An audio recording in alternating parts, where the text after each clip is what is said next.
السلام علیکم۔ بہت امپورٹنٹ بریکنگ نیوز ہے اور بہت بڑی ڈیولپمنٹ ہے کراچی کے حوالے سے۔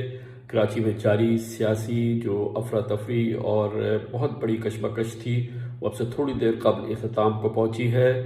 پاک فوج کے ایک سینئر آفیسر یہاں تشریف لائے اور جس کے بعد سیاسی مفاہمت کا ایک بہت بڑا معاہدہ ہوا ہے P T I, Peoples Party اور ایم کیو ایم کے درمیان۔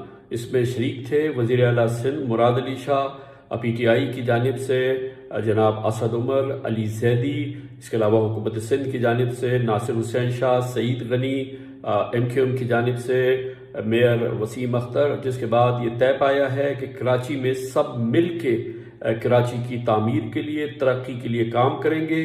ایک دوسرے کے ساتھ تمام سیاسی جماعتیں باقاعدہ ایک معاہدے کے تحت مل کے کام کریں گی کراچی کے لیے۔ اب P T I, Pakistan Peoples Party اور ایم کیو ایم مشترکہ کراچی کی تعمیر اور ترقی کے لیے انہوں نے ایک دوسرے کے ساتھ جڑ جانے کا فیصلہ کیا ہے، اور ایک بار پھر پاکستان کے سیکیورٹی اداروں نے پاکستان کو درپیش ایک بہت بڑے سیاسی چیلنج کا مقابلہ کر لیا ہے، اور یہ کراچی کے لیے، پاکستان کے لیے ایک بہت شاندار خبر ہے جو اب سے تھوڑی دیر قبل آئی ہے، جس میں کہ P T I, Pakistan Peoples Party اور ایم کیو ایم نے جڑ کے کراچی کی تعمیر و ترقی کا فیصلہ کیا ہے۔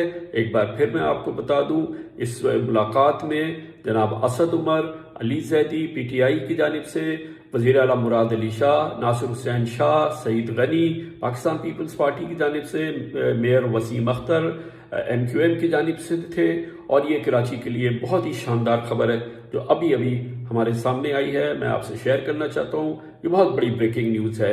اللہ تعالیٰ کراچی کے لیے، پاکستان کے لیے اس قسم کی مزید خبریں لائے، پاکستان میں سیاسی استحکام ہو اور ہمارا ملک ترقی کرے۔ بہت بہت شکریہ۔